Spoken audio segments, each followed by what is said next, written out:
ओम शान्ति। सबैजनालाई good evening र साथै नमस्ते गर्न चाहन्छु। आज मलाई साँच्चै नै यो क्यामेरा अगाडि यसरी झन्डै आधा घन्टा भयो म यो क्यामेराको अगाडि बसेर आजको मुरलीमा चिन्तन गर्नुपर्ने, तर मुरलीमा चिन्तन चाहिँ भइरहेको थिएन, किनकि आज 50औं हप्तामा हामी प्रवेश गरेका छौँ। यो अव्यक्त मुरली रिभिजन सिरिज हामीले गत सालको लकडाउनमा सुरु गरेका थियौँ र बाबाको यज्ञ साथै संसारको हरेक गतिविधिहरू लकडाउनले गर्दाखेरि स्थगित भएका थिए। आध्यात्मिक कार्य भनौँ या शिक्षक कार्यहरू, राजनीतिक कार्यहरू, हरेक कुराहरू, पठन पाठन, यातायातका साधनहरू, सबै कुराहरू स्थगित वा स्टप नै भइसकेका थिए।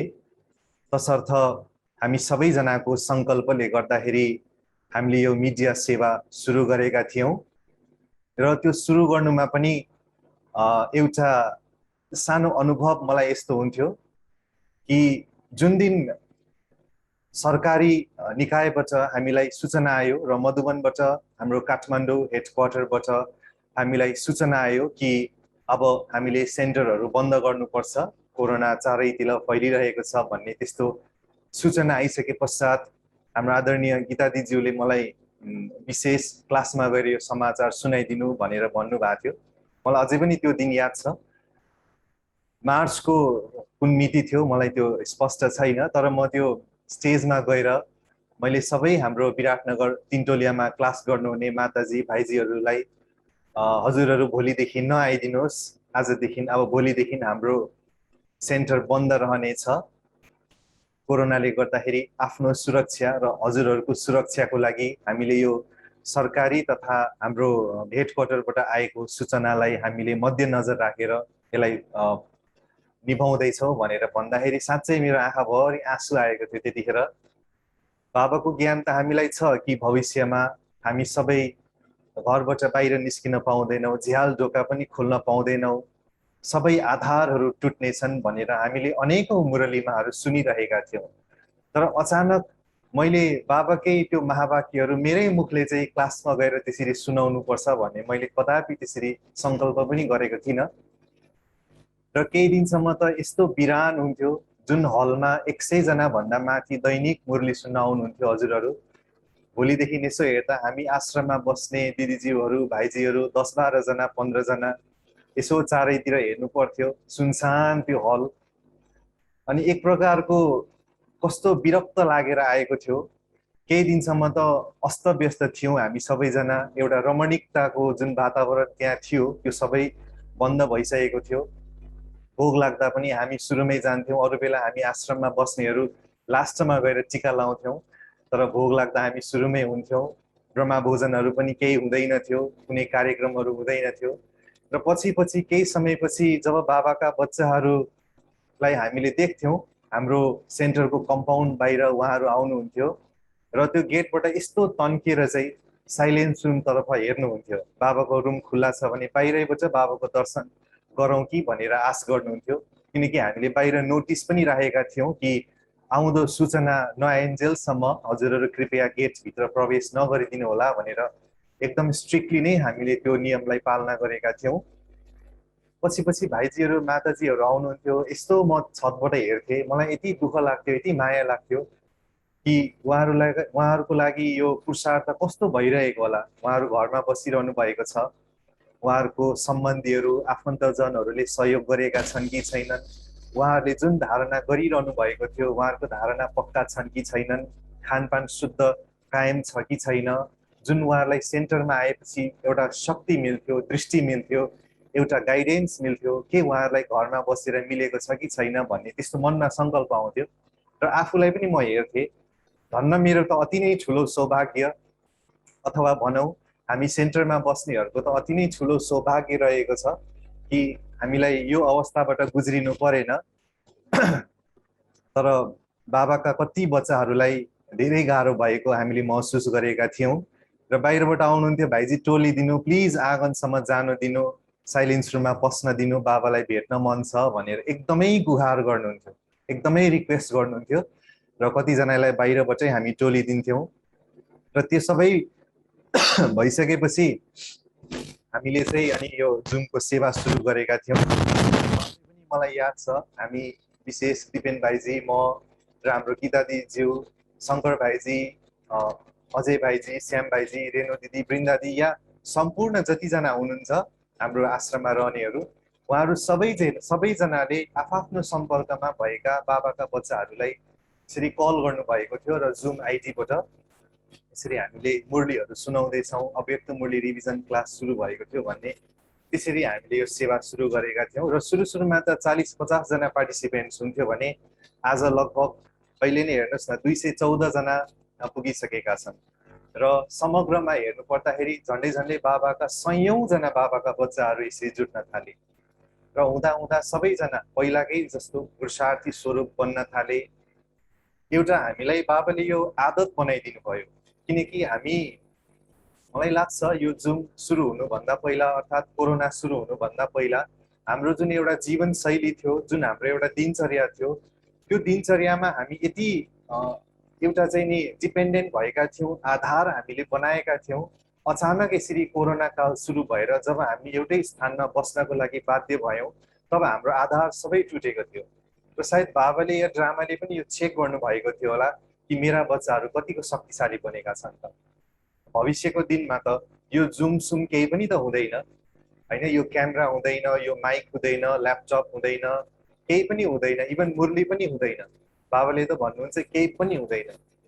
जति हामीले साधना गरेका छौँ, तपस्या गरेका छौँ, जति बाबासँग हाम्रो योग जुटेको छ, त्यसैको आधारले आगामी दिनमा यानि कि विनाशको बेलामा त्यो कुरालाई आधार बनाएर हामीले अगाडि बढ्नुपर्ने हुन्छ। त्यसकारणले वर्तमान समयमा हजुरहरू सबैजना यसरी जुममा जुड्नको लागि जुन सुरुदेखि नै यसरी अगाडि बढिरहनु भएको छ, सबैजनालाई चाहिँ म आज एकदम नमस्ते गरेर नै थ्याङ्क्स दिन चाहन्छु, किनकि हजुरहरूलाई देखेरै हो मलाई धेरै नै उमङ्ग उत्साह आउँछ र एकदमै खुसी पनि लाग्छ कि बाबाको हरेक स्टेज प्रोग्रामहरू बन्द भएको छन्, मधुबन जाने सेवा बन्द भएको छ, ठुला कार्यक्रमहरू बन्द भएका छन्। तर बाबाले यो मलाई सौभाग्य दिनुभएको छ कि सुरुवातदेखि नै मलाई यो मिडियाको सेवामा धेरै रुचि थियो। त्यसकारणले यो मिडियाकै सेवामा यो कोरोना कालमा पनि बाबाले अगाडि बढाउनु भयो र विशेष त यहाँहरू सबैजना त्यसको लागि निमित्त हुनुहुन्छ। हजुरहरू हुनुहुन्छ त यो जुम छ, हजुरहरू हुनुहुन्थेन भने त यो जुम पक्कै पनि हामी चलाउँदैन थियौँ र यसको लागि विशेष हजुरहरूलाई फेरि पनि धन्यवाद दिन चाहन्छौँ। र विशेष आजको मुरली यसरी हामीले 50औं हप्ता मनाइरहेका छौँ र 50औं हप्तासम्म त यसरी गुप्त पर्दा पछाडि बसेर यसरी सञ्चालन गर्ने यो अवसर मिलेको थियो भने आज कस्तो मेरो लागि एउटा ठुलो दिन रहेको छ कि गोल्डन जुब्ली हाम्रो यो 1 वर्ष त पुगेको छैन, 2 हप्ता चाहिँ बाँकी छ, तर यो अव्यक्त मुरली रिभिजन क्लासको आज गोल्डन जुब्ली यानि कि स्वर्ण जयन्ती। मलाई त यस्तो लाग्दैछ 50 वर्षदेखि यो जुम चलिरहेको जस्तो मलाई अनुभव हुन्छ, किनकि कति त्यस्ता पलहरू छन्, कति प्रोग्राम्सहरू हामीले चलायौँ, सबै झलझली मलाई अघि योगमा याद आइरहेको थियो। मुरलीको चिन्तन कता स्टप भए जस्तै मलाई अनुभव भइरहेको थियो। हजुरहरू सबैजनाको मलाई यादले खिचिरहेको थियो, त्यस्तो अनुभव मलाई अहिले क्यामेरामा बस्दाखेरि भइरहेको थियो। र बाबाको जुन आजको अव्यक्त वाणी रहेको छ, विशेष हामी ब्राह्मण जीवन वर्तमान समयमा हामी ब्राह्मण बनेका छौँ। थोरै केही बेर चाहिँ हजुरहरूलाई र म स्वयं पनि हामी ब्राह्मण भन्दा पहिला हामी कुन अवस्थामा थियौँ, अर्थात् हाम्रो शुद्र जीवन। हुन त बाबाले आफ्नो बितेको कुराहरूलाई याद नगर भन्नुहुन्छ, तर एकपटक याद गरौँ त हाम्रो ब्राह्मण जीवन हामी बन्नुभन्दा पहिला हाम्रो शुद्र जीवनको शैली कस्तो थियो, हाम्रो सोच, हाम्रो विचार कस्तो थियो, के कुराहरूको चिन्तन हामी गर्थ्यौँ। एकपटक सबैजनाले आफ्नो मनमा यसो त्यो पलहरूलाई केलाउँ त हैन। हाम्रो बुद्धि कतातिर दौडिन्थ्यो त्यतिखेर हैन, संसारमै दौडिरहेको हुन्थ्यो। अशुद्ध खानपान, अशुद्ध रहनसहन, अपवित्रतामा हैन, बाहिरी देखावटीमा, यो देहको सुन्दरतामा। र हाम्रो संस्कारहरू कस्तो थियो, क्रोधीको संस्कार हैन, लोभको संस्कार, अहङ्कारको संस्कार, यो सबै नकारात्मक संस्कारहरूलाई हामीले आफ्नो जीवनमा धारण गरेर अगाडि बढिरहेका थियौँ र यसैलाई नै हामी प्राकृतिक पनि सम्झिन्थ्यौँ हैन। यो हुन नै पर्छ, दुःख र हुन्छ सुख पनि हुन्छ भनेर हामीले यसरी पहिला सोच्ने गर्थ्यौँ। र हाम्रो होइन दिनचर्या कस्तो थियो, कति बजे हामी उठ्थ्यौँ, कति बजे सुत्थ्यौँ। मैले आफूलाई हेर्दा त मेरो सुताइ त जहिले बिहान 3 बजे 4 बजे हुन्थ्यो र उठाइ भनेको 11-12 बजे हुन्थ्यो। र जब जब ब्राह्मण बन्यो तब पुरै शैली नै चेन्ज भयो। कुनै टाइम पनि लागेन। कहिले 2 बजे उठिन्थ्यो सुरुका दिनहरूमा, कहिले 3 बजे, कहिले 4 बजे। यसरी बाबाले हामीलाई त्यो शूद्रपनको जीवनबाट हामीलाई ब्राह्मण बनाउनु भयो। र एउटा एकदमै आश्चर्यको कुरा कि बाबाले हाम्रो यो ब्राह्मण जीवनलाई भनौँ न एक ढकले यस्तो परिवर्तन गर्नुभएको छ कि हामीले साँच्चै खासै मेहनत गर्नु परेको छैन।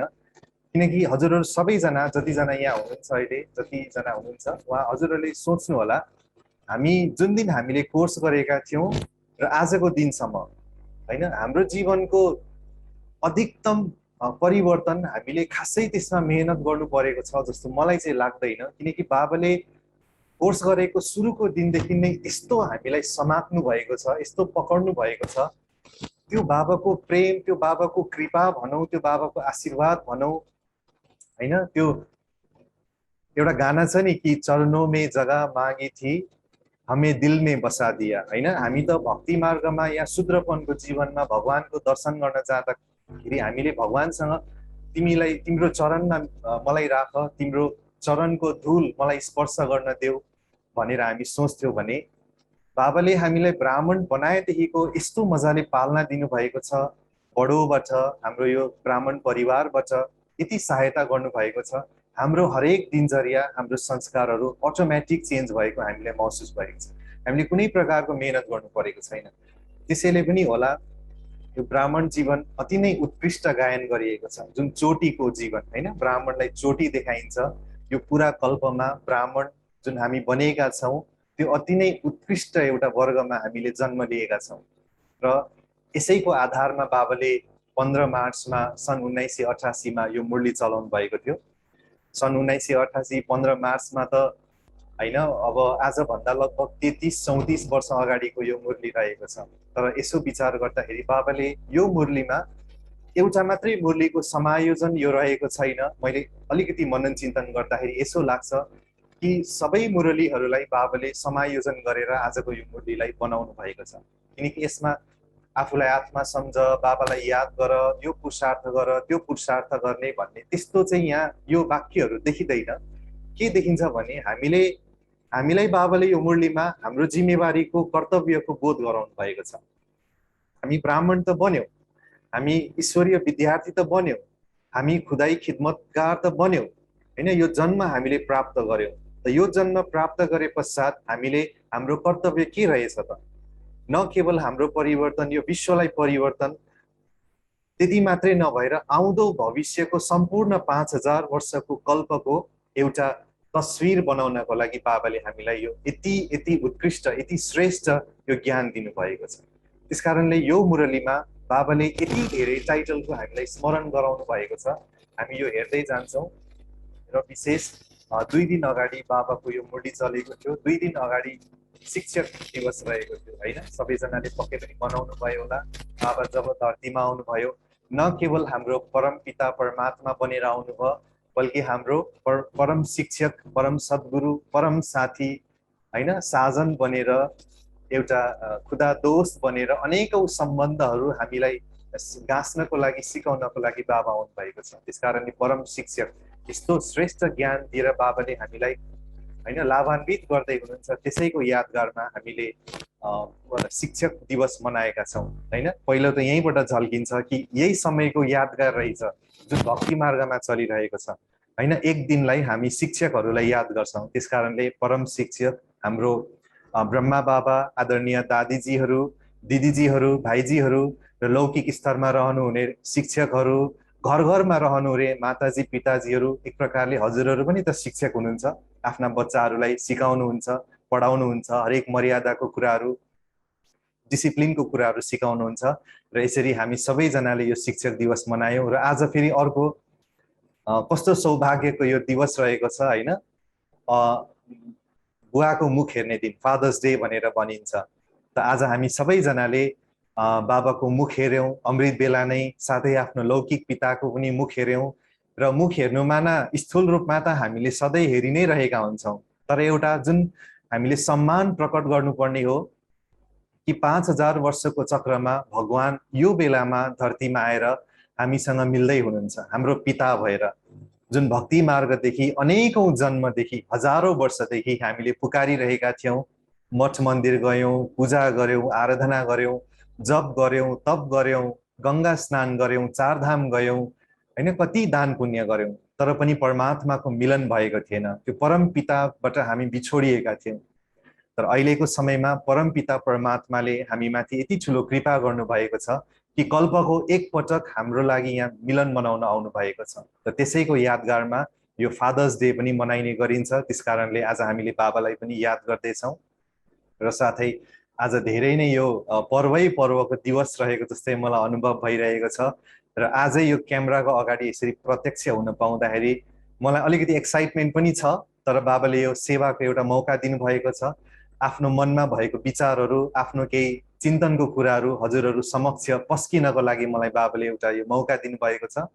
र विशेष तस्विरको कुरा हजुरहरूलाई जसरी मैले भने कि मेरो रुचि भनेको चाहिँ क्यामेरामै थियो। सुरुवातदेखि नै म पहिला अज्ञानकालमा पनि क्यामेराहरू धेरै चलाउँथे। म पहिला धेरै प्रकृतिमा रमाउने एउटा व्यक्ति थिएँ। ठाउँ ठाउँमा जाँदाखेरि क्यामेराहरू लिएर जान्थे, खिच्ने गर्थे।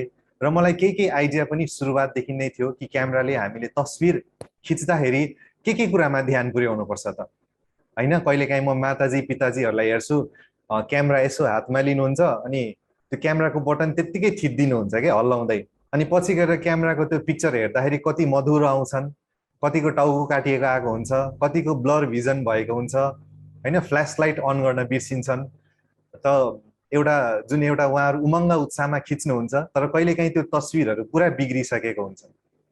तर विशेष अहिले म अनि हाम्रो आदरणीय दिपेन भाइजी हामीलाई यो क्यामेराहरूमा रुचि भएको हुनाले हामीले यो क्यामेराबाट तस्विरहरू खिच्दाखेरि एक कुरामा एकदमै ध्यान पुर्याउँछौँ, हैन। हाम्रो आदरणीय दिदीज्यूहरूले पनि धेरै याद गर्नुभएको होला कि हामीले जुमको सेटअपहरू गर्दाखेरि एक कुरामा हजुरहरूलाई कति हैरान पार्थ्यौँ। दिदी यसो भएन, उसो भएन, यसो भएन, यसो गर्नु भनेर कति हामी हजुरहरूलाई कर गरिरहेका हुन्थ्यौँ। त्यसकारणले त्यो मलाई याद आइरहेको थियो। र बाबाले अहिले जुन हाम्रो यो ब्राह्मण जीवनको तस्विर बनाउँदै हुनुहुन्छ, यो तस्विर भविष्यको तकदिरको एउटा आधार बन्ने छ, हैन।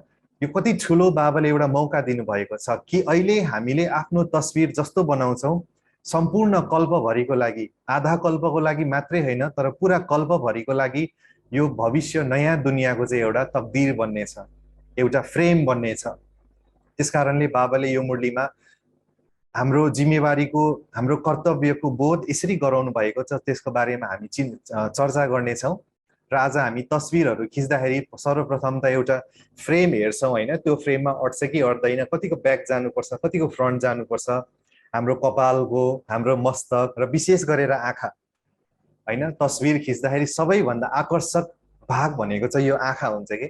त यो आँखामा सबैजनाको फोकस हुन्छ, किनकि आँखाद्वारा नै हामी सम्पूर्ण सूचनाहरू, जानकारीहरू हाम्रो मनमा पुग्छ र त्यही मनको आधारले हामी विचार गर्छौँ र बुद्धिले निर्णय गर्छ र हाम्रो संस्कार बन्दै जान्छ या हाम्रो एउटा समझ बन्दै जान्छ। मानिलिउँ मेरो आँखा छैन, मैले आँखा बन्द गरेँ, मेरो अगाडि कुनै एउटा नौलो दृश्य कसैले ल्यायो भने त्यो दृश्यलाई मैले केवल आफ्नो मनरूपी एउटा विचारले कल्पना मात्रै गर्न सक्छु, तर त्यसको वास्तविक रहस्यमा म पुग्न सक्दिनँ, किनकि त्यो मेरो आँखाले त्यसलाई देखेको छैन। जसरी हामीले कोर्स गराउँदा उदाहरणको तौरमा एउटा हात्तीको चित्र देखाउँछौँ नि, 5 जना अन्धा या 6 जना अन्धाहरू हुन्छन्, दृष्टिविहीनहरू हुन्छन्, सबैजनाले हात्तीलाई छाम्छन् आफ्नो ढङ्गले। उहाँहरूले हात्ती कस्तो छ भनेर कसैले डोरी जस्तो छ, कसैले रुख जस्तो छ, कसैले गलैँचा जस्तो छ, कसैले तलवार जस्तो छ भनेर यसरी आफ्नो विचार अनुसार भन्थे। त त्यसरी नै यो आँखा भनेको अति नै एउटा महत्त्वपूर्ण यो शरीरको भाग हो, जसद्वारा यो सम्पूर्ण तस्विरको चाहिँ एउटा भनौँ न झलक यो आँखाले दिने गर्दछ। त त्यसपछि यो मुख भयो र अन्य शरीरको अङ्गहरू, यो त भयो स्थूलको कुरा जुन हामीले क्यामेरामा सेटअप गर्दा याद गर्छौँ। तर बाबाले आफ्नो तस्विर कसरी कोर्ने त, यो विषयमा विशेष आज मुरली चलाउनु भएको थियो। थोरै मात्रै म चिटच्याट गर्न चाहन्छु। जति मैले चिन्तन गरेँ, जति अध्ययन गरेँ, जति आफ्नो बुझाइले हजुरहरू समक्ष म पेश गर्न चाहन्छु। र सानो एउटा कथाबाट म सुरुवात गर्न चाहन्छु कि बाबाले हाम्रो ब्राह्मण जीवनमा किन यति जोड दिँदै हुनुहुन्छ? किन हाम्रो पछाडि यति लागि पर्नु भएको छ हैन? लगभग 85 वर्षदेखि हरेक दिन मुरली उच्चारण गरेर हामीलाई ठोकेर हुन्छ कि हैन, कसरी हुन्छ, सम्झाएर हुन्छ कि अलिक कहिलेकाहीँ त कस्तो कडा मुरली चल्छ हैन? कुन प्रकारले बाबाले हामीलाई गाइड गरेर एउटा राम्रो तस्बिरको सृजना गर्ने एउटा पार्ट प्ले गर्दै हुनुहुन्छ। र कुनै एउटा राज्यमा एउटा राजा हुनुहुन्थ्यो रे। त्यो राजाले एकचोटि चाहिँ घोषणा गर्नुभएछ कि आफ्नो राज्यमा, आफ्नो सभामा मन्त्रीमण्डललाई, तपाईहरू सबैजना जानुस् र मलाई यस्तो चित्र लिएर आउनुस् जुन चित्रमा शान्तिको झलक झल्कियोस् भनेर लिएर आउनुस् भनेर सभामा भाषण गर्नुभएछ, घोषणा गर्नुभएछ। र धेरै दिनसम्म धेरैजनाले मेहनत गरेर सयौंवटा चित्रहरू लिएर आएर राजाको अगाडि पस्किनु भएछ, राखिदिनु भएछ, प्रस्तुत गर्नुभएछ। र ती सबै सयौं तस्बिरहरू मध्ये राजाले 2 वटा तस्बिरलाई चाहिँ छान्नु भएछ। र त्यो 2 वटा तस्बिरमा पहिलो तस्बिरमा के थियो भने मिरमिरे बिहानीको घाम लागेको हैन, एउटा सुन्दर पहाड थियो, त्यो पहाडबाट एउटा शान्त नदी बगिरहेको एउटा गार्डन थियो हैन, त्यहाँ सुन्दर सुन्दर पंक्षीहरू उडिरहेको हो, त्यस्तो एउटा चित्र थियो। भने अर्को चित्रमा के देखाइएको थियो भने पुरै एउटा बिजुली चम्किरहेको हैन, हावा हुण्डरी चलेको, पुरा हुरी बतास आइरहेको र एउटा रुख थियो, त्यहाँ रुखको हाँगाहरू पनि पुरा तलमाथि भइरहेको, यस्तो प्रकारको एउटा चित्र थियो। र यो 2टा चित्रलाई चाहिँ राजाले छान्नु भएछ अरे। र यो 2टा चित्रलाई छानेपछि राजाले अन्त्यमा घोषणा गर्दाखेरि 2टा चित्र मध्ये त्यो दोस्रो चित्र, यानी कि त्यो जुन एउटा हैन चारैतिर हावा हुण्डरी आएको त्यस्तो चित्रलाई चाहिँ राजाले सबैभन्दा शान्त चित्र चाहिँ यो हो भनेर घोषणा गर्नुभएछ। अनि सबै सभा त स्तब्ध भए, मन्त्रीमण्डल सबैजना आश्चर्य खाए, अरे यो कसरी सम्भव छ? एउटा शान्त मिरमिरे बिहानीको घाम लागेको पहाड भएको, सुन्दर खोला बगेको त्यस्तो चित्रलाई राजाले छान्नु भएन, यो चित्रलाई कसरी छान्यो भन्दा राजाले फेरि भन्नुभयो, तपाईहरूले अलिकति गहिरिएर यो चित्रलाई हेर्नुहोस् भन्दाखेरि जब त्यो चित्रलाई अलिकति गहिरिएर हेर्यो, त्यो चित्रको जुन त्यो रुखको हाँगामा एउटा सानो चराले गुड बनाएको रहेछ। र त्यो सानो चरा त्यो गुडमा यसरी बसिरहेको थियो। अब हजुरहरू आफै कल्पना गर्नु होला, त्यस्तो हावा हुण्डरी, त्यस्तो एउटा हुरी बतासको एउटा दृश्य भएको अवस्थामा त्यो रुखको हाँगा पत्ता सबै बोट बिरुवा हल्लिरहेको अवस्थामा पनि त्यो गुड पनि हल्लिरहेको थियो पक्कै पनि, किनकि हाँगामै थियो। तर त्यस्तो अवस्थामा पनि त्यो गुडमा बस्ने एउटा चरा कति शान्तमय अवस्थामा बसिरहेको थियो। त त्यो शान्तमय अवस्थामा बसेको चरालाई राजाले याद गरेर देखेर राजाले त्यो चित्रलाई चाहिँ सबैभन्दा शान्ति झल्काउने यो चित्र हो भनेर घोषणा गरिसकेपछि सबैजनाले त्यसलाई चाहिँ वाह गरे। त यो चित्रले के दर्शाउँछ भने आज विशेष यो समयमा, कलियुगको अन्तिम समयमा हामी बाँचिरहेका छौँ हैन। हामी बाबाका बच्चा त फेरि पनि ज्ञानी छौँ। कति संसारका मान्छेहरू त हेर्नुस् कति विचलित भएका छन्। यो बितेको 1.5-2 वर्षमा कति मान्छेहरूले शरीर छोडेका छन्। घर घरमा महाभारत छ, घर घरमा टेन्सन छ, डिप्रेसन छ, मानसिक तनाव छ, कति सुसाइड भइरहेको छ। अहिले हस्पिटल प्याक छ। एक प्रकारले हेर्दाखेरि हाहाकारको समय बाबाले भन्नुहुन्छ अहिले नै त चलिरहेको छ हैन। बाबाले मुरलीमा भन्नुहुन्छ विज्ञान सत्ता फेल खान्छ, धर्म सत्ता फेल खान्छ र राजनीतिक सत्ता फेल खान्छ भनेर बाबाले भन्नुभएको छ। यही नै त त्यो समय हो। यसो कल्पना गर्नुस् त, विगतको 1.5 वर्षमा यी 3वटा सत्ता फेल खाएका छन्। र चौथो सत्ता जुन आध्यात्मिक सत्ता, हेर्नुस् हामी त्यत्रो ठुलो सत्ता लिएर अगाडि बढिरहेका छौँ। त यस्तो विकट परिस्थितिमा पनि हामीले आफ्नो मनलाई शान्त गराएर अगाडि बढिरहेका छौँ। त्यसकारणले यो विशेष अहिले ब्राह्मण जीवनको हाम्रो तस्विर भविष्य श्रेष्ठ तकदीरको आधार बन्नेछ। त बाबा विशेष आज यो मुरलीमा विश्व रचयिताको रूपमा आउनु भएको छ हैन। यो विश्वको क्रिएटर, यत्रो ठुलो हस्ती बाबा हुनुहुन्छ। सानो कुरा कसैले स्थापना गर्दा त कति उसमा अहंकार हुन्छ, एउटा नशा पनि हुन्छ र साथै घमण्ड पनि हुन्छ भने बाबा त स्वयं यो सृष्टिको रचयिता हुनुहुन्छ। र बाबाले हामी बच्चाहरूलाई श्रेष्ठ तकदीरको तस्विर स्वरूप बच्चाहरूको रूपमा देखेर मुस्कुराइरहनु भएको थियो। कल्पना गर्नुहोस् त्यो ओम शान्ति भवनको दृश्य जहाँ स्वयं गुलजार दादीको तनमा बाप दादा अवतरित भएर यो महावाक्य उच्चारण गरिरहनु भएको थियो। र मलाई त यस्तो पनि लाग्दैछ कि 1988 मा त मेरो जन्म पनि भएको थियो, लौकिक जन्म।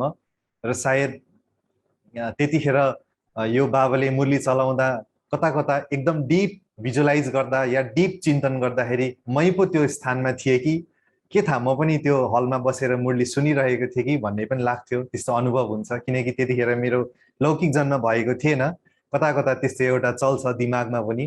र बाबाले यस्तो उत्कृष्ट महावाक्य चलाउँदाखेरि विशेष हामी ब्राह्मण बच्चाहरूको टाइटलको स्वरूप हामीलाई याद दिलाउनु भएको छ कि वर्तमान समयमा हामीले गरेको श्रेष्ठ कर्म भविष्यमा हामीलाई त्यसले श्रेष्ठ फल दिनेछ। अहिलेको हाम्रो कर्म आधार बन्नेछ हाम्रो 2500 वर्षको राज्य भाग्य पाउनको लागि। हाम्रो त्यो फल हामीले बसी बसी त्यहाँ प्रारब्धको रूपमा खानेछौँ हैन। अहिले हामीले कस्तो कर्म गरिरहेका छौँ, जस्तो बाबाको संकल्प त्यस्तै हाम्रो संकल्प, जस्तो बाबाको बोल त्यस्तै हाम्रो बोल, जस्तो बाबाको कर्म त्यस्तै बाबाको हाम्रो कर्म हैन, जस्तो बाबाको तपस्या हाम्रो पनि त्यस्तै तपस्या। त हरेक बाबालाई फलो गरेर हामीले कर्म गरिरहेका छौँ। त्यसैको यादगारमा भविष्य हामीले श्रेष्ठ फलको प्रारब्ध पाउँछौँ। र हाम्रो संकल्प हैन, अहिले हाम्रो कति श्रेष्ठ संकल्प चल्छ। कहिलेकाहीँ परिस्थिति बस आफ्नै संस्कारको बसमा भले हामी व्यर्थ संकल्प चलाउँछौँ, तर दिनभरिको जुन बिहान बिहान हामी मुरली सुन्छौँ, बेलुका बेलुका योग गर्छौँ, त्यो मुरलीमा कति धेरै श्रेष्ठ संकल्पहरू हुन्छ। त्यो श्रेष्ठ संकल्पहरू हामीले चाहँदा नचाहँदा पनि हाम्रो मनमा दौडिरहेको हुन्छ, चलिरहेको हुन्छ। त यही श्रेष्ठ संकल्पको आधारमा हाम्रो भविष्यको श्रेष्ठ संस्कार बन्छ। हेर्नुहोस् त कति ठुलो बाबाले हामीलाई टाइटल दिनुभएको छ। अहिले जस्तो संकल्प गर्छौँ, किनकि संकल्पको फाइनल आउटपुट या त्यसको परिणाम भनेको त संस्कार हो नि। जसरी मनले विचार उत्पन्न गर्छ, बुद्धिले त्यसलाई निर्णय दिन्छ भने लास्टमा गएर त्यो कर्ममा जब आइसक्छ अनि हाम्रो बानी बेहोरा बन्छ, हाम्रो चालचलन बन्छ। त अहिले हामीले बाबाले हामीलाई ज्ञानको नेत्र दिनुभएको छ, बुद्धि दिनुभएको छ, दिव्य बुद्धि दिनुभएको छ। त यो अहिले हामीले गरेको श्रेष्ठ संकल्पै हाम्रो भविष्यको संस्कार बन्नेछ हैन। अहिले हाम्रो उड्ती कला त भविष्यमा पनि उड्ती कला। त्यतिखेर त भनिन्छ नि संकल्प मात्रै गर्नुपर्छ, हामी त उडेर एउटा स्थानबाट अर्को स्थानमा पुग्छौँ। यस्तो पनि मुरली चलेको हुन्छ। अहिले त आश्चर्य लाग्छ हैन, एउटा जादु जस्तो लाग्छ कि अहिले कसरी त्यहाँ हामी सतयुगमा एक ठाउँबाट अर्को ठाउँमा जान्छौँ जस्तो लाग्छ। कहिलेकाहीँ त्यो महाभारतको दृश्यमा पनि देखाउँछ नि कि झट्ट एक ठाउँबाट बिल्लियो अनि अर्को ठाउँमा प्रकट भएको त्यस्तो दृश्यहरू पहिला पहिला हामी सानोमा देख्थ्यौँ। वास्तवमा त्यो रियल प्र्याक्टिकल हुने रहेछ हैन। अहिले हामी यस्तो उड्ती कलामा छौँ, चढ्ती कलामा छौँ, भविष्यमा पनि हामी सधैँ उडी नै रहनेछौँ। 2500 वर्षसम्म हामीले भनौँ न यो शरीरको अथवा यो पृथ्वीको पनि भानमा आउनु पर्दैन। त्यसकारणले जस्तो हाम्रो सतोप्रधान स्टेज अहिले हुन्छ, भविष्य 2500 वर्षसम्म लगभग 2500 नै भनौँ, किनकि सतोप्रधान स्टेज र सतो स्टेजमा त खासै फरक छैन। भले कला त कम हुन्छ तर सुखको स्तर त घट्दैन, शान्तको मात्रा त घट्दैन, जुन खजानाहरू छन् त्यसको मात्रा त पक्कै पनि घट्दैन। त्यसकारणले वर्तमान समयमा बाबाले हामीलाई यस्तो एउटा नै शिक्षा दिनुभएको छ, त्यसैको आधारले हाम्रो भविष्यको तस्बिरको निर्माण भइरहेको छ।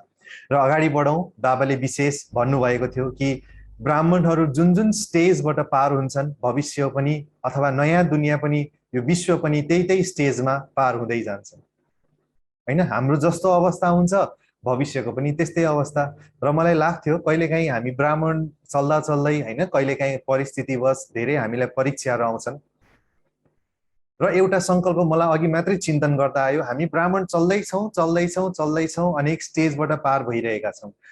र हामीलाई थाहा छ नि सतयुग त्रेता जब पास हुन्छ, त्रेताको अन्तिममा एउटा भीषण भूकम्प आउँछ अरे यो धरतीमा हैन।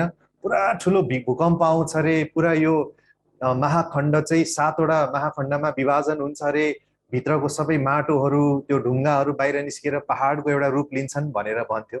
त त्यस्तो देवी देवताको राज्यमा अन्तिम समयमा भए तापनि कसरी त्यस्तो भयो होला त भनेर त्यसको एउटा उत्तर त बाबाले अब दिनुभएको छैन, त्यो त आफ्नै मनन चिन्तनले निकाल्ने कुरा हो। त्यसकारणले मलाई अघि भर्खर योगमा बस्दा कसरी त्यस्तो भयो होला बाबा भन्ने त्यस्तो संकल्प आयो।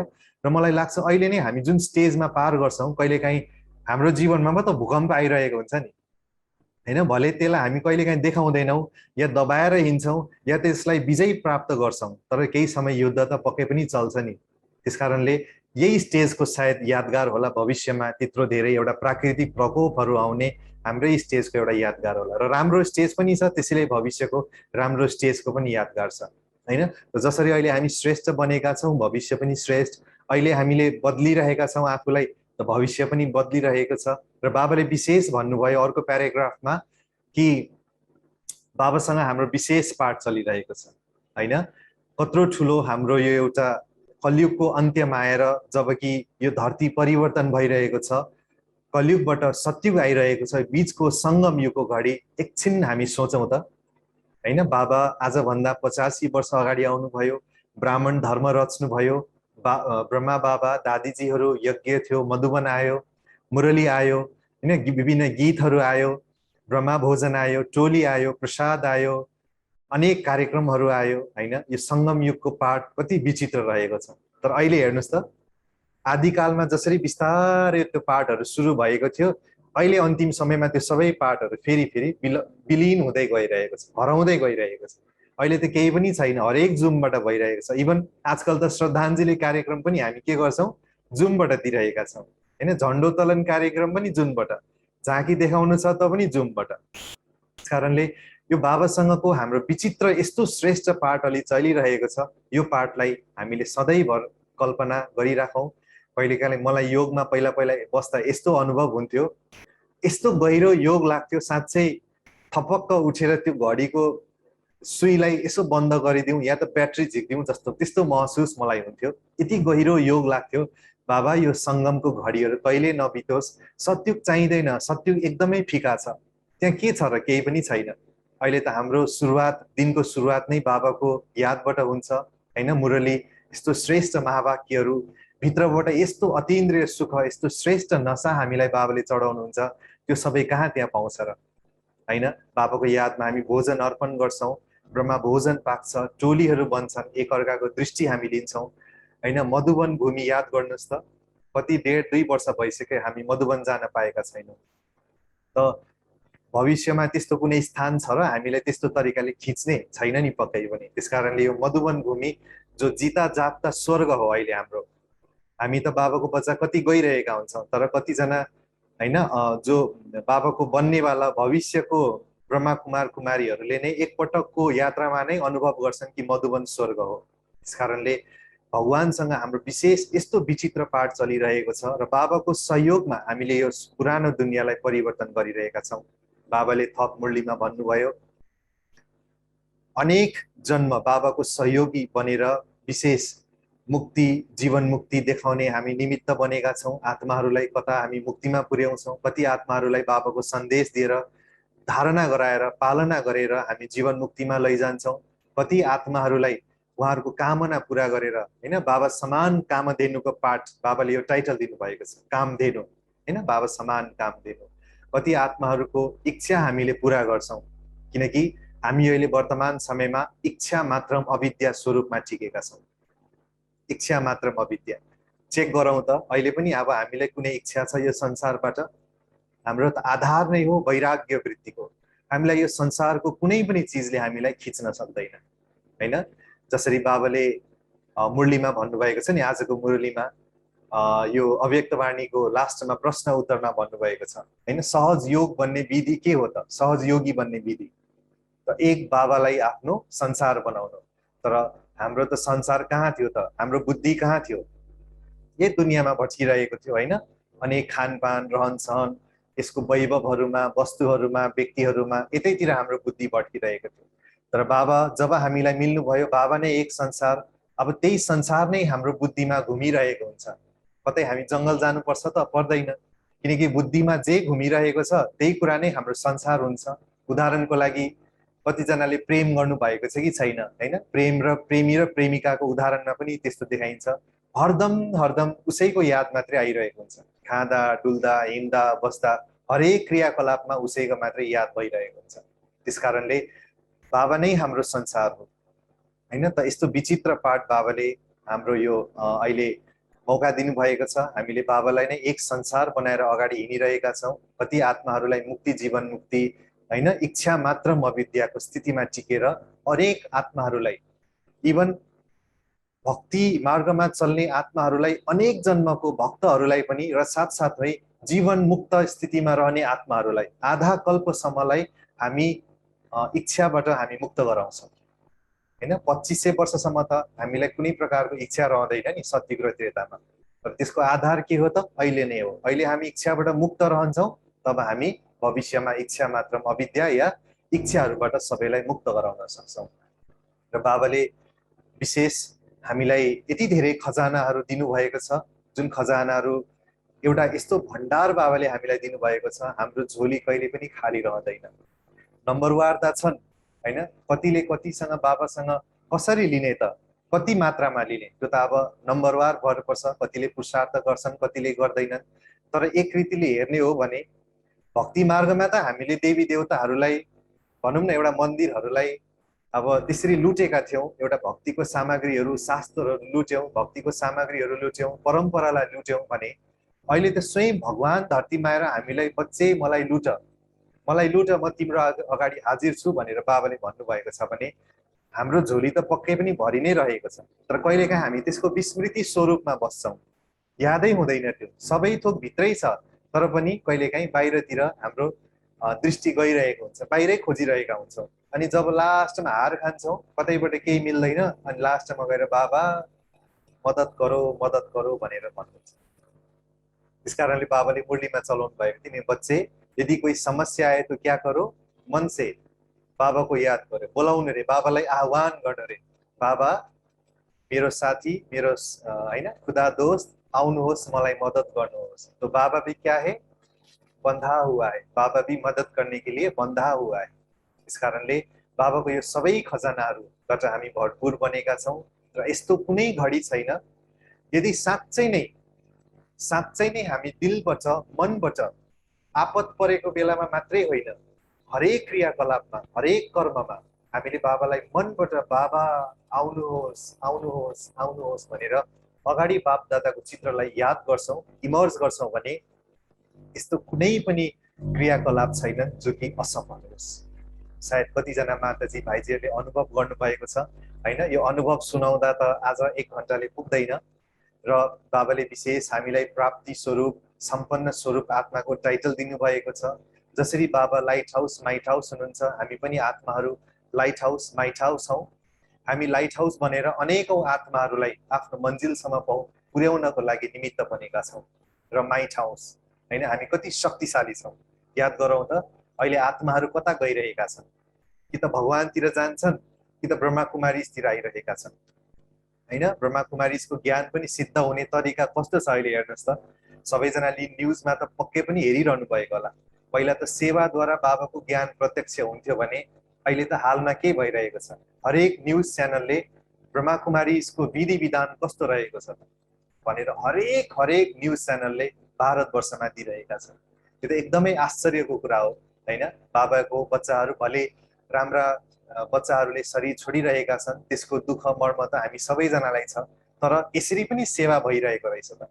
त्यसकारणले यो माइट, यो बाबाको शक्ति, यो बाबाको हैन एउटा शक्ति कसरी अन्तिम समयमा सिद्ध भइरहेको छ, कार्य गरिरहेको छ। हामीलाई लाग्थ्यो कि अन्तिम समयमा पत्र पत्रिकामा त भगवान धरतीमा आइसक्नु भयो भनेर बाबाले मुरलीमा पनि भन्नुभएको थियो, त्यसरी देख्छौँ होला भनेर सम्झेका थियौँ। तर सुरुवात त हेर्नुहोस् त, कुनै व्यक्तिले शरीर छोड्दाखेरि ब्रह्मा कुमारीको ज्ञान नै अब न्युज च्यानलहरूले सुनाइरहेका छन्।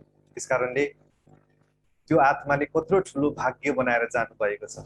यत्रो परमात्माको ज्ञानलाई सिद्ध गराउनको लागि एउटा निमित्त बन्नुभएको छ।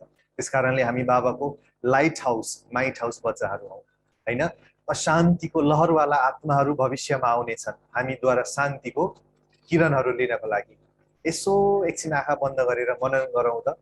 हाम्रो घरमै, अरू कतै पनि नजाउँ, हाम्रो घरमै जहाँ हामी बसिरहेका छौँ, के हामीबाट हाम्रो आफन्तजनहरू, हाम्रो आमा बुवा दाजुभाइ दिदीबहिनी छोराछोरी नाति नातिनी या ब्राह्मण परिवार या छरछिमेकी, के हाम्रै अशान्तिको कारणले उहाँहरू अशान्त छन् कि हाम्रो शान्तिको शक्तिले उहाँहरूलाई तानिरहेको छ?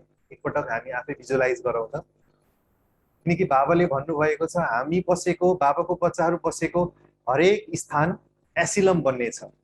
हजारौं लाखौं बाबाका बच्चाहरू अर्थात् बन्नेवाला बाबाका बच्चाहरू आएर दृष्टि देऊ शान्ति देऊ भनेर शान्तिको भिख माग्नेछन् भनेर बाबाले भन्नुभएको छ। के हामी आफ्नो घर परिवारलाई शान्त बनाउन सकिरहेका छौँ? त्यस कारणले यदि छैनौँ भने आजदेखि नै बाबा शान्तिको सागर बाबाबाट त्यो शान्तिको किरणहरू लिएर आफूलाई यति शान्त स्वरूप बनाऊ कि भविष्यमा आउने अशान्तको लहरवाला आत्माहरू हाम्रो शान्तिको किरणहरू पाएर उहाँहरू तृप्त बनुन्। र बाबाले जुन अतृप्त आत्माहरू पनि आउनेछन् हैन, बेफिकर बादशाह, अहिले हाम्रो जीवन कस्तो छ? बेफिकर बादशाहको छ। र भविष्यमा यही बेफिकर बादशाहको अवस्थाले हामी 2500 वर्षसम्म मनको मौजको स्थितिमा हामी जानेछौँ। र बेफिकर बादशाहको बारेमा थोरै हजुरहरूलाई म आफ्नो अनुभव सुनाउन चाहन्छु कि चल्दा चल्दै कहिलेकाहीँ जीवनमा अनेक परिस्थितिहरू आउँछन्, सबैलाई आउँछन्। र यो टाइटलले मलाई एक दिन यति हेल्प गरेको थियो। मैले यो बेफिकर बादशाह भनेर आफ्नो माइन्डमा यस्तो ड्रिल गरेको थिएँ, बेफिकर बादशाह, मलाई कुनै कुराको चिन्ता छैन, म सबै फिकरबाट उपराम हैन। र मेरो आफ्नो इमेल आइडीमा मेरो पासवर्ड जताततै मेरो मोबाइलमा जहाँ जहाँ मेरो दिनभरिमा नजर जान्थ्यो त्यो स्थानमा मैले यो बेफिकर बादशाह भनेर मेरो पासवर्ड पनि राखेको थिएँ। अहिले ट्राई नगर्नु होला, हुन त अहिले मैले चेन्ज गरिसकेको छु। तर एउटा भनाइ, जुन कुराको हामीलाई धेरै अभाव हुन्छ या प्र्याक्टिस गर्नुपर्ने हुन्छ त्यो कुरालाई हामीले बार बार रिभाइज गर्नुपर्ने हुन्छ हैन। बाबाले पनि भन्नुहुन्छ नि, कुनै कुरा हामी बाबासँग प्रतिज्ञा गर्छौँ तर त्यसलाई निभाउन सकिरहेका हुँदैनौँ किनकि हामीले त्यसलाई रिपिट नै गर्दैनौँ, अभ्यास नै गर्दैनौँ। त्यस कारणले अहिलेको बेफिक्र बादशाहको स्थितिले हामीलाई भविष्यमा मनको मौजको स्थितिमा लानेछ हैन। र अनेक भिखारी आत्माहरू पनि बाबाले भन्नुभयो यो मुरलीमा आउनेछन्। भिखारीले त के माग्छन्? 1 रुपियाँ दे दो, 2 रुपियाँ दे दो भनेर माग्छन् हैन। यो त स्थूल कुरा हो। तर शान्तिको, सुखको, आनन्दको, प्रेमको, ज्ञानको, शक्तिको यो सबैको भिखारीहरू पछि हाम्रो अगाडि आउनेछन्। त्यस कारणले बाबाले धेरैवटा टाइटल दिनुभएको छ। विशेष हामी अहिलेको समयमा बाप दादा, हाम्रो मातपिता, यो ब्राह्मण परिवारको सानो संसारमा बाँचिरहेका छौँ। भविष्यमा पनि हाम्रो सानो संसार रहनेछन्, थोरै मात्रै पपुलेसन रहनेछ, जनसङ्ख्या रहनेछ। अहिले हामी मातपिताको रूपमा बाबालाई याद गर्छौँ, सम्बन्ध जोड्छौँ। भविष्यमा पनि श्री विश्व महाराजन श्री नारायण र विश्व महारानी श्री लक्ष्मीलाई नै आफ्नो मातपिताको रूपमा याद गर्नेछौँ। अहिलेको हाम्रो एक मतले भविष्यको राज्य एक मतमा चल्नेछ हैन। अहिलेको हामी बाबाको दिल तख्तमा बसेका छौँ, भविष्यमा त्यो श्रेष्ठ तख्तमा, राज्यको तख्तमा बस्नेछौँ हैन। र विशेष अहिले हामी यस्तो जुन तपस्या गरिरहेका छौँ यसैको यादगारमा जुन हाम्रो पूज्य स्वरूप रहनेछन्। अब अहिलेको भक्त आत्मा हेर्नुहोस् त, हाम्रै जड चित्रहरूको अगाडि गएर कति मन्नत मागिरहेका छन्, कति पुकारिरहेका छन्, सन्तुष्टता देऊ भनेर। अहिले हामी बाबासँग सन्तुष्टताको खजाना प्राप्त गर्छौँ। भविष्यमा ती आत्माहरू, भक्त आत्माहरूले हाम्रो जड चित्रको अगाडि सन्तुष्टताको एउटा भनौँ न आश गरिरहेका हुन्छौँ। अहिले हामी बाबासँग विद्या लिइरहेका छौँ, भविष्यमा विद्यादेवी प्रख्यात हुन्छन्। हामी अहिले शक्तिशाली बन्नेछौँ, भविष्यमा त्यो भक्ति मार्गमा भक्तहरूले चित्रहरूद्वारा शक्ति लिने आश गरिरहेका हुन्छन्। यति मात्रै होइन, एउटा मुरली अघि मैले पढ्दै थिएँ 1980 को होला, अदालतमा जुन जजले एउटा अपराधीलाई एउटा कसम खिलाउनको लागि पनि के गर्छन् त, गीतामा हात राखेर आफ्नो इष्टदेव या ईश्वरलाई याद गरेर साक्षी राखेर तिम्रो भनाइहरू राख भनेर भन्छन्। त के को यादगार रहेछ? अहिले नै यादगार रहेछ। हामी हरेक कर्म गर्दा के गर्छौँ त? बाबालाई याद गर्छौँ, बाबालाई भन्छौँ। अहिले वर्तमान हाम्रो श्रेष्ठ यो संस्कार नै भविष्यमा यसरी प्रकट हुने रहेछ, त्यो तकदीर बन्ने रहेछ, भविष्यको तस्विर बन्ने रहेछ भन्ने यो सबै कुराहरूले पनि झल्काउँछ। र अगाडि बढौँ हैन। अहिले हामी बाबासँग आफ्नो यो कुराहरू चाहिँ मुरलीमा थिएन, तर अघिल्लो मुरलीहरू मैले चिन्तन गर्दाखेरि अझै यो भन्दा पनि राम्रो राम्रो कुराहरू मैले भेटेँ। अहिले हामी आफ्नो मनको कुराहरू कसमाथि राख्छौँ हैन? बाबामाथि राख्छौँ नि।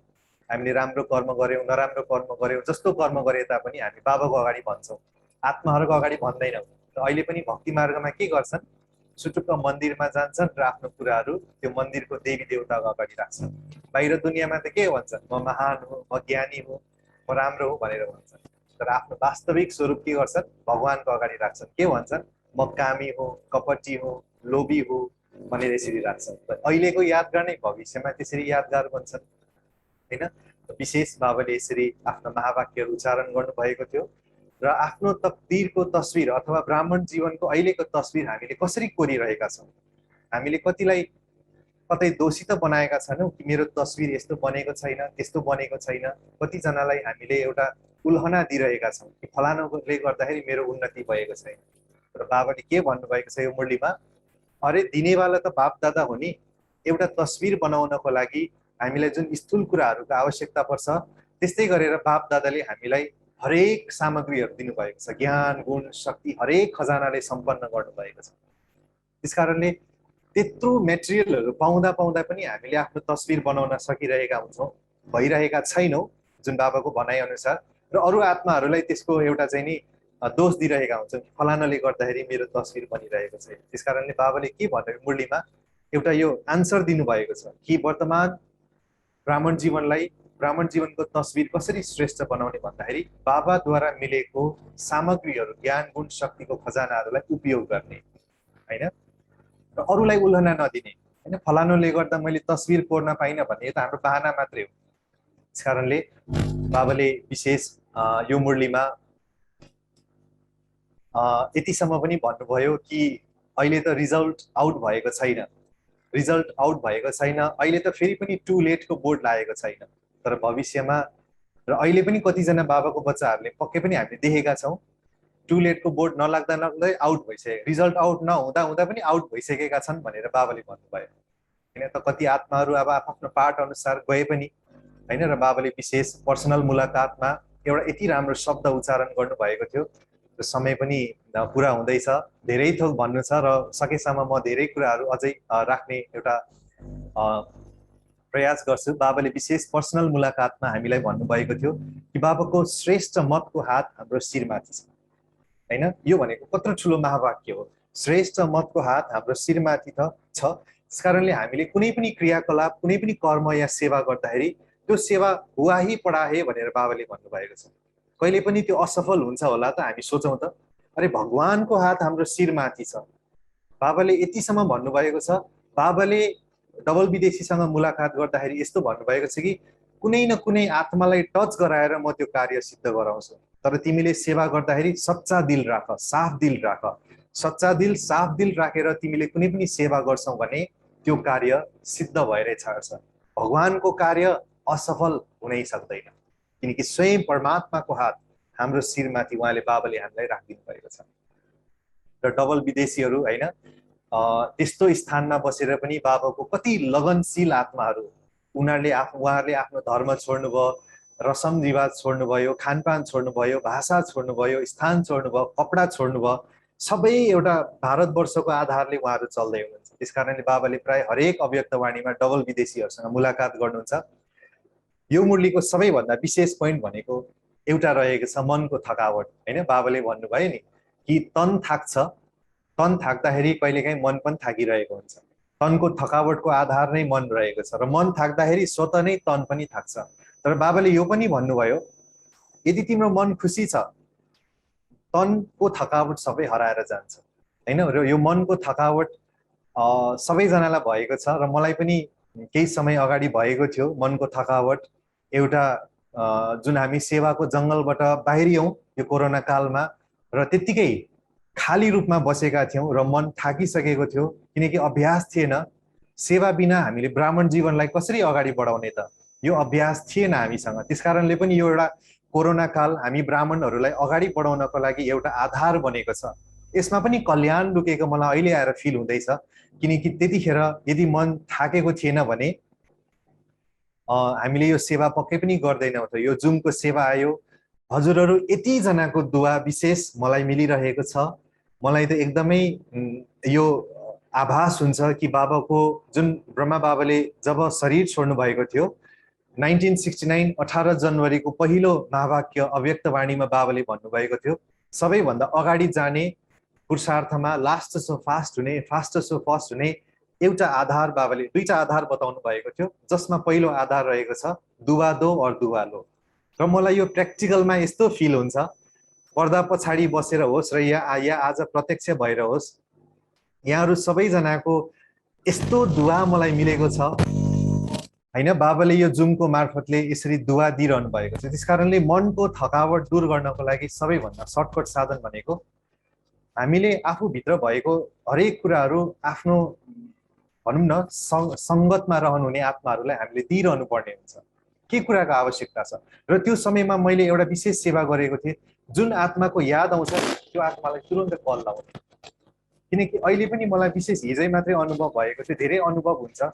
कतिको एउटा नसोचेको व्यक्तिको पनि याद आइरहेको हुन्छ, सङ्कल्प आउँछ र हामी त्यसलाई आलटाल गरेर छोडिरहेका हुन्छौँ।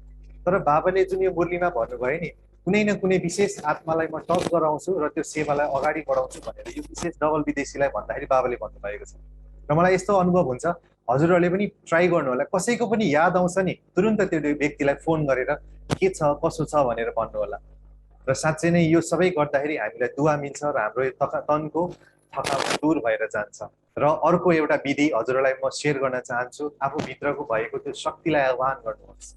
बाबाले तनको थकावट, मनको थकावट दूर गर्नको लागि यो मुरलीमा एउटा विशेष उत्तर दिनुभएको छ। जब जब मन थाक्छ सेकेन्डमा वतन पुग भनेर बाबाले भन्नुभएको छ। एक सेकेन्डमा होइन। अब त साँच्चै नै हाम्रो योगको अवस्था, म आत्मा हुँ, भ्रिकुटीको बिचमा बसिरहेको छु, मस्तक मणि शान्त स्वरूप आनन्द स्वरूप भनेर 5-10 मिनट कमेन्ट्री गरेर बिस्तारै फेरि मस्तकबाट निक्लिने बादल सूर्य चाँद तारा गण कति टाढो। साँच्चै नै यसो हेर्दाखेरि त सायद त्यो त एउटा अभ्यासको रूपमा हामीले त्यसलाई प्रयोग गर्थ्यौँ भने अहिलेको समयमा त अहिले भर्खर पनि हेर्नुहोस् त, मनको तारलाई पुर्याउनुहोस् त माथि परम पुरा ब्रह्म महत्त्व भएको रातो उज्यालो प्रकाशको दुनियाँमा परम ज्योतिलाई इमर्ज गर्नुहोस् त बाहिर। एकै सेकेन्डमा हामी पुग्छौँ नि। म बोल्दा बोल्दै पनि त्यो अहिले सङ्कल्प गर्दाखेरि पुग्ने त्यस्तो हुन्छ। हामी सबै ब्राह्मण बच्चाहरूलाई हुन्छ। त्यस कारणले मनको थकावट हुँदाखेरि हामी सेकेन्डमा वचन, संसारको सबै आधारहरू टुट्नेछन्।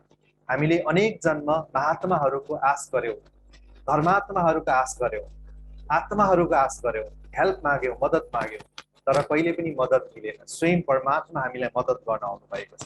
त्यस कारणले मनको थकावट दूर गर्नको लागि हामी विशेष बाबाको याद गरौँ, बाबाको आह्वान गरौँ र सेकेन्डमा मनलाई परमधाममा पुर्याउने अभ्यास गरौँ। र बाबाले विशेष वरदानमा एउटा बाबाको यादमा, बाबाको लभमा यति लभलीन भएर बस कि तिमी सदा चढ्ती कलामा गइराख र सफलता हासिल होस् तिमीलाई भनेर बाबाले भन्नुभएको छ होइन। हरेक कार्य गर्दाखेरि बाबाको लभमा लीन भएर गर्ने अनि हामी के भन्छौँ, सफलता स्वरूप आत्मा हुन्छ। किनकि जहाँ दृढता छ, जहाँ प्रेम छ, जहाँ स्नेह छ, जहाँ दृढता छ त्यहाँ सफलता छ, जहाँ हिम्मत छ त्यहाँ मद्दत छ, जहाँ निश्चय छ त्यहाँ विजय छ। त्यस कारणले बाबाले यस्तो महावाक्य उच्चारण गर्नुभएको थियो र आजको वरदानमा पनि कति राम्रो होइन। ब्राह्मणको तस्विरले तकदीर बन्छ होइन, भविष्यको दुनियाँ बन्छ भने आज पनि बाबाले भन्नुभयो कि हाम्रो दर्पण यस्तो होस् कि अनेक आत्माहरू हाम्रो अगाडि आउँदाखेरि आफ्नो देहको भानलाई भुलोस्, अशरीरी अवस्थामा टिकोस्। बाबाले यो मुरलीमा यत्रो पनि भन्नुभएको छ, अहिलेको अशरीरी अवस्थाले भविष्यको दुनियाँमा हाम्रो तन तन्दुरुस्त हुन्छ होइन, हाम्रो निरोगी काया हुन्छ, लामो आयु हुन्छ। त्यस कारणले विशेष बाबाले स्लोगनमा भन्नुभएको थियो, अन्तर्मुखताको स्टेजमा जब हामी टिक्छौँ तब हामी लाइट माइट स्वरूपको अवस्था हामीले प्राप्त गर्छौँ। र विशेष ठ्याक्कै टाइम पनि भएको छ र धेरैवटा कुराहरू बाबाले यो मुरलीमा त हजारौँ कुराहरू हामीले निकाल्न सक्ने। मैले अलिकति मनन चिन्तन गर्दाखेरि, पोइन्ट आउट गर्दाखेरि 5 पेज भइसकेको थियो। मैले कति कुरा छुटाएँ मलाई थाहा छ, तर मलाई जहाँसम्म याद थियो बाबाको यो महावाक्यले विशेष हाम्रो टाइटलहरूको स्मृति स्वरूप बाबाले हामीलाई दिनुभएको छ। र बाबा धरतीमा आउनुको मुख्य उद्देश्य पनि मलाई लाग्छ, कतिजनाको हामीले अनुभव सुन्छौँ, क्लासेसहरू सुन्छौँ, बाबाले खासमा धरतीमा आएर एउटा मात्रै कार्य गर्नुभएको छ अरे कि विस्मृति स्वरूपमा टिकेका आत्माहरूलाई स्मृति स्वरूप बनाउने होइन। बाबाले हामीलाई 7 दिनको कोर्समा त हरेक कुरा बताउनु भयो नि, त्यसपछि त हाम्रै मनन चिन्तनले हेर्नुहोस् कति कुराहरू खुल्दै खुल्दै खुल्दै खुल्दै गयो। अब बाबाले होइन बच्चे, मैले त तिमीलाई फकाउनको लागि यो 7 दिनको कोर्स गराएँ, यस्तो होइन त्यस्तो होइन, सत्य आउँदैन, सधैँ यसरी नै चलिरहन्छ भनेर भन्यो भने हामी मान्छौँ? मान्दैनौँ नि। हामीलाई त स्पष्ट त्यो कुराको एउटा हामी आत्मामा भएको त्यो पाठ बजाएका थियौँ हामीले कल्प पहिला, त त्यो कुराहरू हामीलाई अहिले स्मृतिमा आइरहेको छ। कतिजनालाई साक्षात्कार पनि हुन्छ, भविष्यमा म के थिएँ, योभन्दा अगाडिको जन्ममा म के थिएँ, कति बाबाको बच्चाहरूले त्यो पनि भन्न सक्छन्। त्यस कारणले बाबाले विशेष अहिले हामीलाई स्मृति स्वरूप बनाउनु भएको छ र त्यसैको आधारमा अहिले नै हाम्रो यो स्मृति स्वरूप अन्तिम समयमा काम लाग्छ हामीलाई। हामीले शरीर छोड्ने बेलामा हैन, नष्ट मोह स्मृति स्वरूप। स्मृति स्वरूपको कति हामीले अभ्यास गर्नुपर्छ। र यही अभ्यासले हाम्रो लास्टमा के हुन्छ, गति सद्गति हुन्छ, मुक्ति जीवन मुक्ति हामीले पाउँछौँ, हामी पार जान्छौँ यो ब्रह्माण्डबाट हाम्रो त्यो मूल वतनमा र भविष्यमा त्यो सुखधाम हामी जाने एउटा यो बाबाले विशेष मुरली चलाउनु भएको थियो। र विशेष बाबाको जुन आजको साकार महावाक्यमा बाबाले हामीलाई सञ्जीवनी बुटी दिनुभएको छ हैन, त्यो सञ्जीवनी बुटीमा पनि बाबाले प्रश्न उत्तरमा यही कुरा भन्नुभएको थियो कि बाबाले केवल स्मृति दिलाउनुहुन्छ कि मन मना भव के हो त, सञ्जीवनी बुटी हो, मूर्छित आत्माहरूलाई सुर्जित बनाउने सञ्जीवनी बुटी। अरु कुरा के चाहियो र हामीलाई? हामी स्वयं पनि यदि मूर्छित बन्छौँ भने हामीले यो सञ्जीवनी बुटी अब चाख्नुपर्छ हैन। र अनेक आत्माहरूलाई पनि मूर्छितबाट सुर्जित बनाउनको लागि यो सञ्जीवनी बुटी दिने हैन। बाबाको शिव बाबा याद हे भनेर मधुवनमा जहाँ हामी स्लोगनहरू देख्छौँ त्यही कुरा मात्रै त हामीले याद गरे भने पुग्छ। खासै हामीलाई कुनै कुराको विस्तारको आवश्यकता नै छैन। र जसरी अघि मैले भनिरहेको थिएँ, last so fast fast so first जानको लागि बाबाले 18 जनवरी 1969 मा चलाएको पहिलो अव्यक्त महावाक्यमा यो दुईवटा कुरा बताउनु भएको थियो। पहिलो त मैले बताएँ कि दुआ दो दुआ लो, र अर्को कुरा बाबाले भन्नुभएको थियो कसैको अवगुण नहेर हैन, कसैको अवगुण पनि नहेर। तर हामी यो कुरामा धेरै चुकिरहेका हुन्छौँ हैन। हामीले आफ्नो वकिल बन्छौँ र अरूको जज बनिरहेका हुन्छौँ। बन्नुपर्ने हाम्रो जज अरूको वकिल, तर आफ्नो वकिल बनिरहेका हुन्छौँ। हाम्रो नराम्रोलाई पनि हाम्रो राम्रो सिद्ध गरिरहेका हुन्छौँ। र सकेसम्म हामीले एउटा दृढ प्रतिज्ञा गरौँ कि आगामी दिनहरूमा कुनै आत्माको अवगुण पनि नहेरौँ। कसैलाई हामीले सुख दिन सक्दैनौँ भने कमसेकम हाम्रो मनबाट, हाम्रो कर्मबाट कुनै पनि आत्माहरूलाई दुःख नपुगोस्, कमसेकम यति त हामी गर्न सक्छौँ। र यति भन्दै समय पनि पार भइसकेको छ र यो मुखारबिन्दबाट बाबाको जुन महावाक्यहरू सुनाउने जुन एउटा अवसर मैले पाएँ, कति कुराहरू यदि हजुरलाई राम्रो लाग्यो भने त्यो बाबाको देन भनेर सम्झिनु होला। र कुनै कुराले अलिकति होइन यो त होइन, यो भाइले बोलेको ठिक होइन भन्ने त्यस्तो लाग्यो भने कृपया माफ गरिदिनु होला। किनकि साँच्चै नै यस्तो आदत छैन, यसरी क्लासेसहरू गराउने या चिटच्याट गर्ने आदत छैन।